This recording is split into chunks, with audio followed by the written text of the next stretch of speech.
ಎಲ್ಲರಿಗೂ ನಮಸ್ಕಾರ. ಇವತ್ತು ಸತೀಶ್ ಅವರಿಗೆ ಮೊದಲನೇದಾಗಿ ನಾನು ಹುಟ್ಟುಹಬ್ಬದ ಆರ್ಥಿಕ ಶುಭಾಶಯಗಳನ್ನು ಹೇಳಕ್ಕೆ ಇಷ್ಟಪಡ್ತೀನಿ.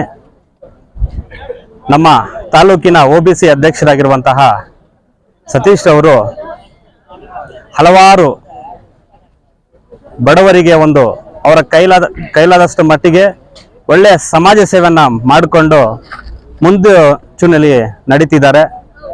ಅವರಿಗೆ ಆ ಭಗವಂತ ಸುಖ, ಶಾಂತಿ, ನೆಮ್ಮದಿ, ಐಶ್ವರ್ಯ, ಆರೋಗ್ಯ ಕೊಟ್ಟು ಕಾಪಾಡಲಿ ಅಂತ ನಾನು ಆ ಭಗವಂತನಲ್ಲಿ ಮನಸ್ಫೂರ್ತಿಯಾಗಿ ಕೋರ್ಕೊಂತ ಇನ್ನು ಮುಂದಿನ ದಿನಗಳಲ್ಲಿ ಇನ್ನೂ ಒಳ್ಳೆಯ ಕಾರ್ಯಕ್ರಮಗಳನ್ನು ಮಾಡಲಿ. ಅವ್ರ ಜೊತೆಗೆ ನಾವು ಯಾವತ್ತೂ ಕೂಡ ಸದಾ ಇರ್ತೇವೆ.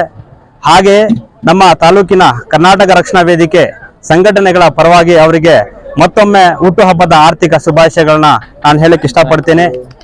ಇವತ್ತಿನ ದಿವಸದಲ್ಲಿ ಹುಟ್ಟು ಸಾವುಗಳ ಮಧ್ಯೆ ನಾವೇನಾದ್ರೂ ಒಳ್ಳೆ ಬದುಕನ್ನ ಕಟ್ಕೋಬೇಕು ಅಂದ್ರೆ ಅದು ಒಳ್ಳೆ ರೀತಿಯಲ್ಲಿ ಸಮಾಜ ಸೇವೆಯಲ್ಲಿ ಮಾತ್ರ ಅಂತ ಹೇಳಕ್ಕೆ ಇಷ್ಟಪಡ್ತೀನಿ.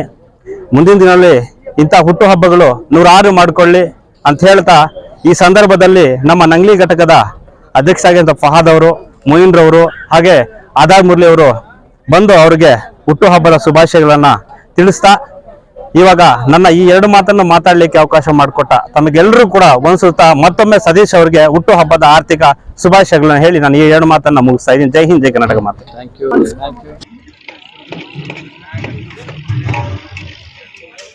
ಬಿಡ್ಲಿ ಸರ್.